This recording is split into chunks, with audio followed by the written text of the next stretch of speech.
At my own son's wedding, they handed me a tray instead of a seat. I remember the weight of that silver tray in my hands, heavier than it should have been, lined with champagne flutes that trembled slightly as I adjusted my grip, careful not to spill a drop, because apparently that was my role now, not mother of the groom, not family, just someone expected to serve quietly and stay out of sight. And I smiled, because I've learned over 68 years that sometimes dignity is not in what you say, but in what you refuse to show. The ballroom was beautiful. All crystal chandeliers and white roses, the kind of place Daniel once told me he'd never be able to afford, back when he was a young man sitting at our kitchen table, textbooks spread out, asking if we could keep the heat lower to save on bills. And I told him not to worry, that I'd pick up an extra shift, that everything would be fine. I remember those nights clearly. The hum of the old refrigerator, the way he'd fall asleep with his head on his notes, trusting me to carry the rest. And now, here I was, standing near the back of a room filled with strangers, watching him laugh beside his bride, his eyes never once finding mine. "Keep moving," Olivia had whispered earlier, her smile fixed as she adjusted a centerpiece, her voice soft but firm, like she was reminding a hired server of her place. "We're short-staffed today," and I nodded, because correcting her would have made a scene, and I would not give her that. Not today, not here. So I moved from table to table, offering drinks to guests who barely glanced at me, some thanking me politely, others not at all. One woman even handed me her empty glass without a word, as if I had always belonged in this role, as if this was all I had ever been, and maybe, in their eyes, it was. I caught a glimpse of my reflection in the mirrored wall. Simple navy dress, sensible shoes, silver hair pulled back neatly, and for a moment, I almost didn't recognize myself, not because I had changed, but because the way they saw me had shifted so completely that it felt like I had disappeared inside my own life. And still I smiled, because that's what I've always done, kept things steady, kept things peaceful, even when something inside me quietly unraveled. And just as I turned toward the head table, balancing the tray carefully, I felt it, a pause in the air, subtle but unmistakable, like the room itself had taken a breath. And when I looked up, I saw him, the bride's father, standing just a few feet away, staring directly at me, not past me, not through me, but at me, his expression changing in a way I couldn't yet understand, as if he was trying to place a memory that refused to stay buried. And for the first time that day, someone was truly seeing me. I did not move right away, because something in his eyes made the entire room feel different, like the quiet before a storm you cannot yet see, but somehow already understand. And I felt my fingers tighten slightly around the edge of the tray as he took one slow step closer, his gaze searching my face with a kind of disbelief that did not belong in a place like this.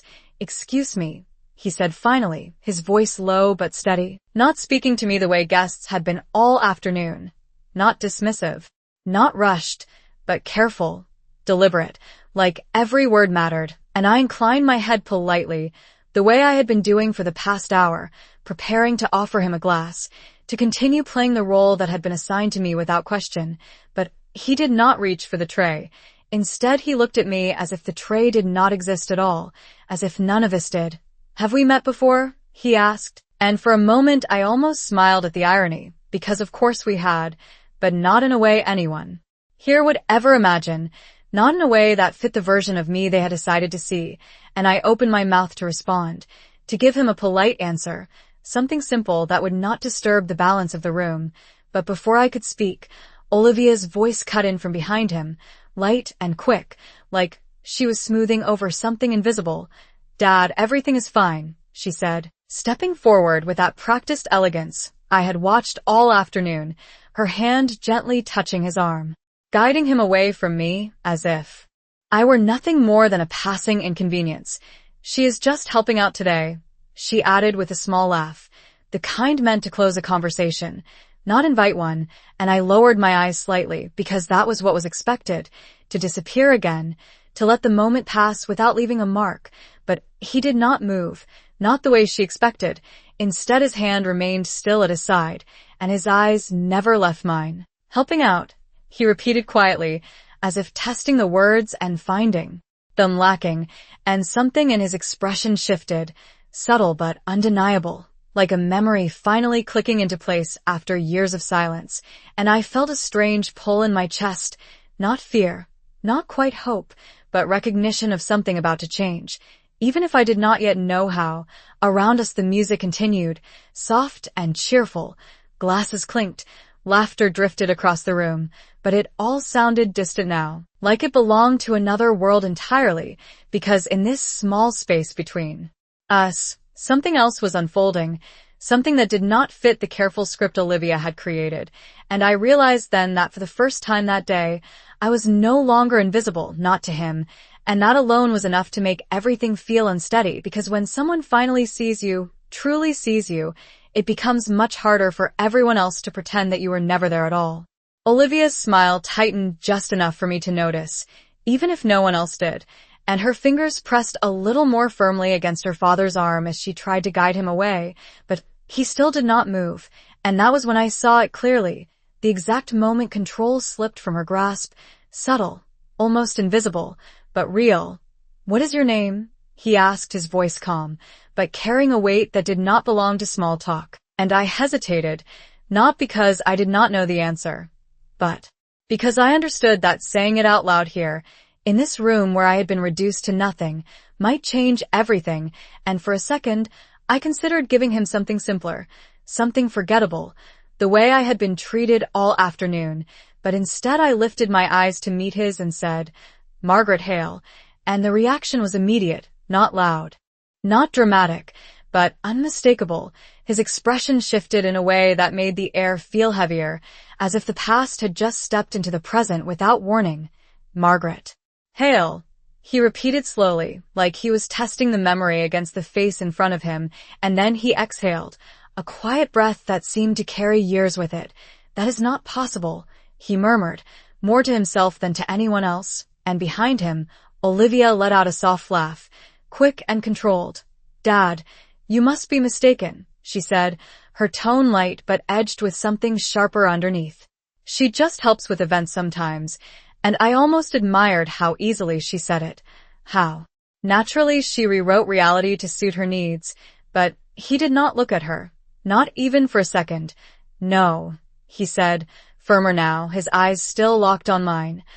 "I do not mistake faces like that," and something in his voice made a few nearby guests turn their heads, curiosity flickering across their expressions as the moment stretched longer than it should have, and I felt it then. The shift, small but undeniable, the way attention began to gather, the way silence started to replace the easy noise of celebration, and suddenly I was no longer just another figure moving through the background. I was the center of something I had not asked for but could no longer avoid. "You worked at the Northbridge office," he continued, his voice steady, almost certain now. "Years ago, when everything was falling apart," and my grip on the tray loosened slightly as the memory surfaced. Unexpected but clear. Long days, longer nights, numbers that refused to balance, decisions that no one else wanted to make, and I felt a flicker of something I had not allowed myself to feel in a long time, recognition, not from family, not from those I had given everything to, but from a man who had not been part of my life in years, and around us, the room seemed to lean in, conversations fading, eyes turning, waiting, because whatever was about to be said next did not belong to the script Olivia had so carefully arranged. And for the first time since I walked into that ballroom, I was no longer carrying the weight of invisibility.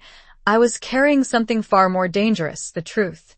The tray slipped from my hands before I realized it, not crashing, not making a scene, just a soft clink as one glass tipped against another, and I quickly steadied it, but it was enough to draw a few more eyes, enough to make the moment impossible to ignore, and I set it down carefully on the nearest table, because suddenly I understood that I could not keep pretending this was just another quiet afternoon.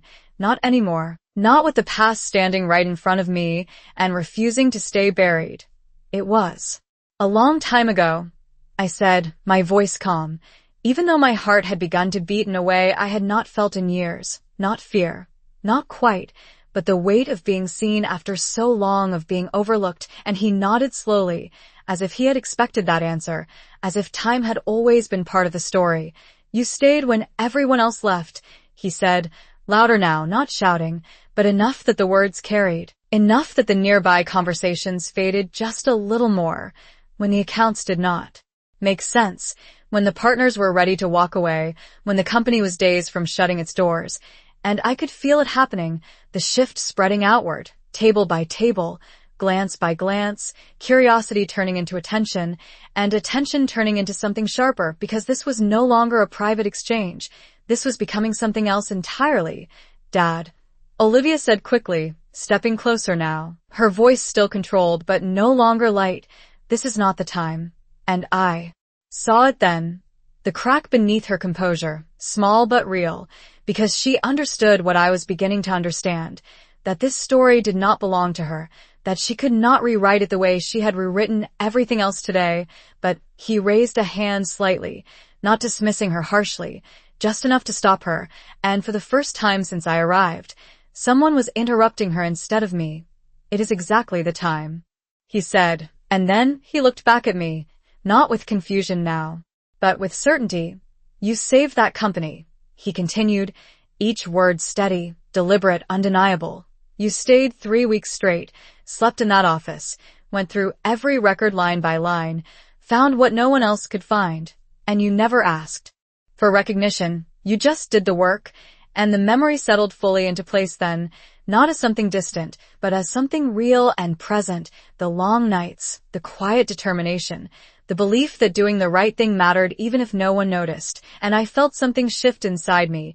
Not pride exactly, but clarity, the kind that comes when the truth is spoken out loud after being ignored for too long. And around us, the room had changed completely now, the laughter gone, the music fading into the background, all attention drawn to a woman who, just minutes ago, had been invisible. And I did not look at Daniel. I did not need to, because I already knew what I would see. The realization, the discomfort, the slow understanding that the person he had allowed to be treated as nothing was not who he thought she was at all. And for the first time that day, I was no longer standing there to serve. I was standing there to be remembered. No one spoke for a few seconds after that. Not because they did not have anything to say, but because they suddenly understood that whatever they said next would matter, and I could feel it, the weight of attention pressing in from every direction, the quiet shift of people turning in their seats, the subtle pause of servers who were no longer the only ones holding trays. And then I heard it, the faint scrape of a chair, and I did not need to look to know it was Daniel, because I had known the sound of his movements since he was a child, long before he learned how to avoid me. "Mom," he said, his voice uncertain in a way I had not heard in years, and I turned my head slightly, just enough to see him standing there, caught between two versions of himself, the one who had grown up at my kitchen table and the one who had allowed this moment to happen. And for a brief second, I saw something familiar in his eyes, something that almost looked like regret, but it faded quickly, replaced by discomfort, by the realization that the room was watching, that the story unfolding was no longer private, and that he was now part of it whether he wanted to be or not. "Why did you not tell me we're coming?" he asked, and the question hung there, fragile and misplaced, as if the problem was my presence rather than everything that had been done to erase it. And I felt a small, quiet shift inside me, not anger, not even disappointment, but clarity, the kind that removes all confusion and leaves only what is real. "I did," I said simply, my voice steady. "You just did not listen." And a few people nearby glanced at each other, the tension sharpening, because truth, when spoken calmly, carries further than raised voices ever could. Olivia stepped forward again, faster this time, her composure tightening at the edges. "This is getting inappropriate," she said, her tone controlled but no longer warm. "We should focus on the ceremony." But her words did not carry the same authority they had earlier, not anymore, because something had changed, and everyone could feel it, even if they did not fully understand it yet. And her father looked at her then, not harshly, but with a quiet firmness that made her pause. "Inappropriate," he repeated almost thoughtfully. "Is asking why a woman like her is being treated like this at her own son's wedding inappropriate?" And the question landed differently than anything else that had been said, not loud, not dramatic, but precise, like it had found exactly the right place to settle.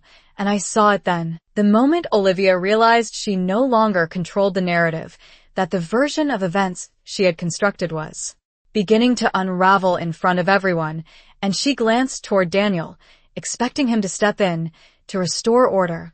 But he did not move. He only stood there, silent, caught in the space between loyalty and truth, and I felt something loosen inside me, something I had carried for far too long, the need to be accepted, the hope that if I just stayed quiet long enough, things would return to what they used to be. And I understood now that they would not, that they had not for a long time, and that maybe they were never meant to. And for the first time that day, I was not standing there waiting for someone else to decide my place.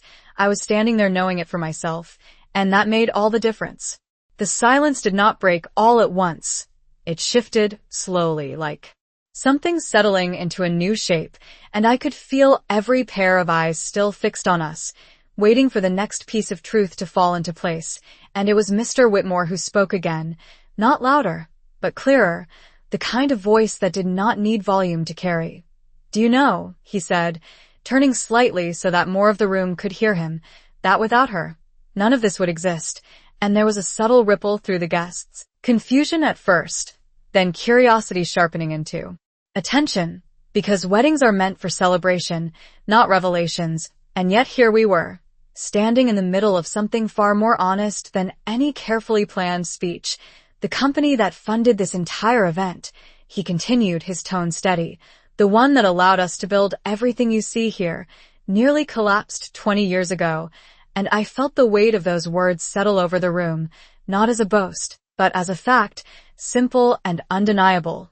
"Everyone walked away," he said. "Everyone except her." And this time, when he gestured toward me, there was no hesitation, no uncertainty, only recognition, and I did not step forward. I did not need to, because for the first time, I was not being asked to prove anything. The truth was already standing on its own. She was the one who stayed, who fixed what no one else could fix, who made sure that company survived long enough to become what it is today. And I could see it now, the shift in the room, the way people were looking at me differently, not as someone holding a tray, but as someone who had once held something far more important together. And Daniel's face changed too, not all at once, but in small, unmistakable ways, the confidence he had worn earlier fading into something uncertain, something searching, as if he was trying to reconcile the version of me he had allowed himself to forget with the one being revealed in front of him. "I offered her a position," Mr. Whitmore went on, his voice softening slightly, "a proper title, recognition, everything she deserved, and I almost smiled at that, not because it was untrue, but because it was incomplete. She declined," he added, and now there was a quiet respect in his tone that could not be ignored. "She said she had a son to raise, and that was more important."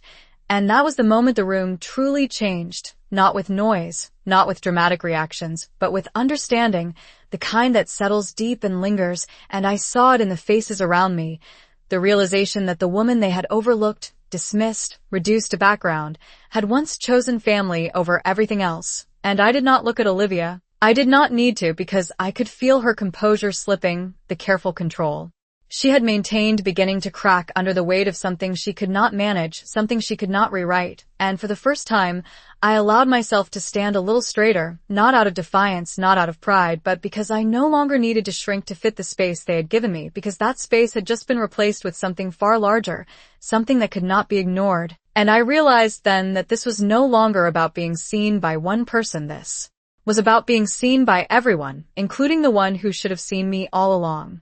Daniel finally stepped forward, not because he wanted to, but because there was no longer anywhere left to stand that did not force him into the truth, and I watched him carefully, the way I used to when he was a boy, trying to decide whether to admit to something or pretend it never happened. Except this time there was no hiding, not with the entire room quietly waiting, not with the story already laid bare in front of him. "Mom," he said again, but this time the words sounded different, heavier, as if he had just remembered what it actually meant, and for a moment, I saw him searching my face, not as a stranger, not as someone in the background, but as someone he could no longer avoid recognizing.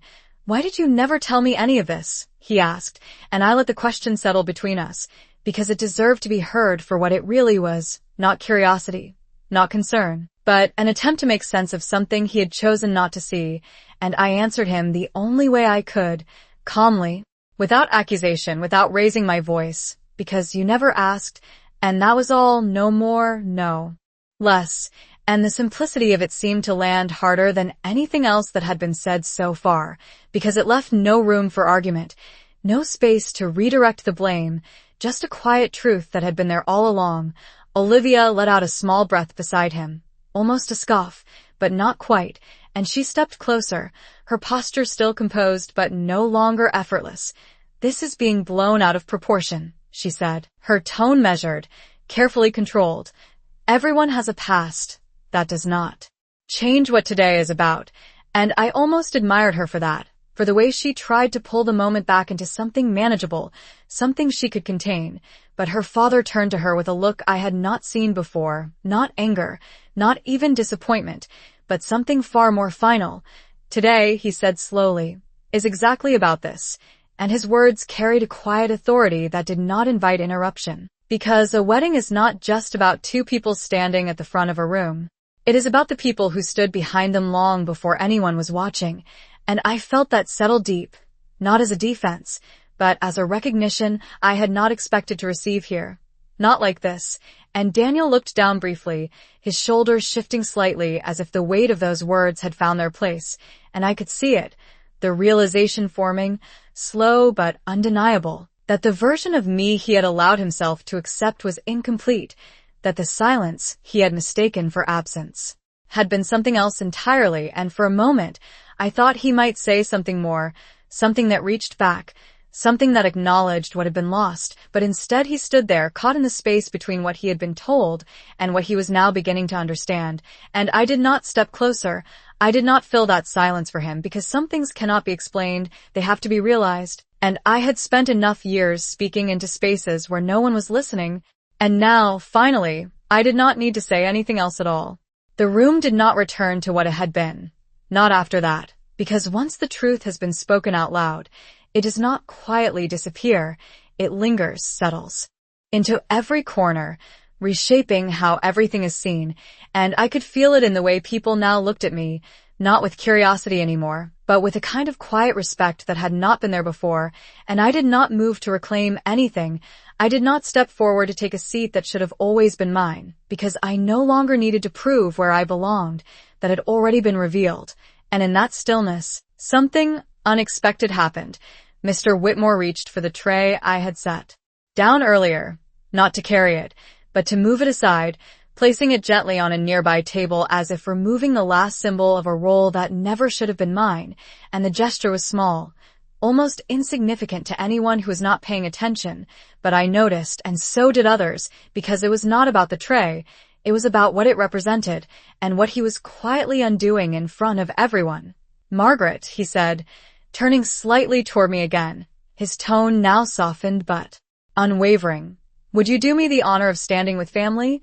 And the question hung in the air, not as a demand, not even as a correction, but as an invitation that acknowledged what should have been obvious from the beginning, and I did not answer right away, not because I did not understand, but because I wanted to feel the weight of that moment fully, the shift from being placed at the edge to being asked to step forward. And I glanced at Daniel then, just briefly, and what I saw in his face was no longer confusion.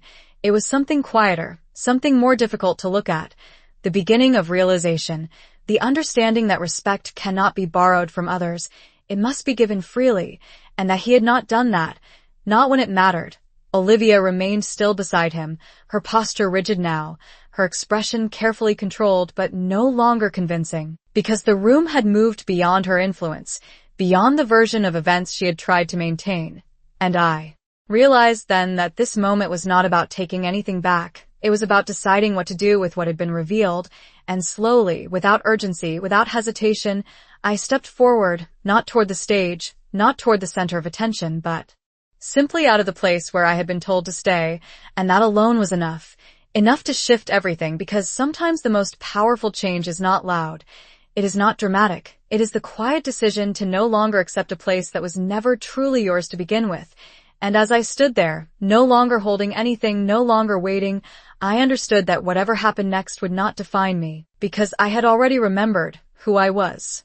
No one stopped me as I stepped forward, and that was the first sign that everything had already changed, not because anyone gave me permission, but because no one could take it away anymore, and I felt it in the way the room held its breath, not in anticipation of drama, but in recognition of something quieter, something final, and I came to a stop just a few feet away from where Daniel stood, not close enough to comfort him, not far enough to ignore him, just enough to let the truth exist between us without anything softening it, and for a moment, neither of us spoke, because there are moments in life where words only make things smaller, and this was not one of those moments. This was something that needed to be seen clearly, exactly as it was.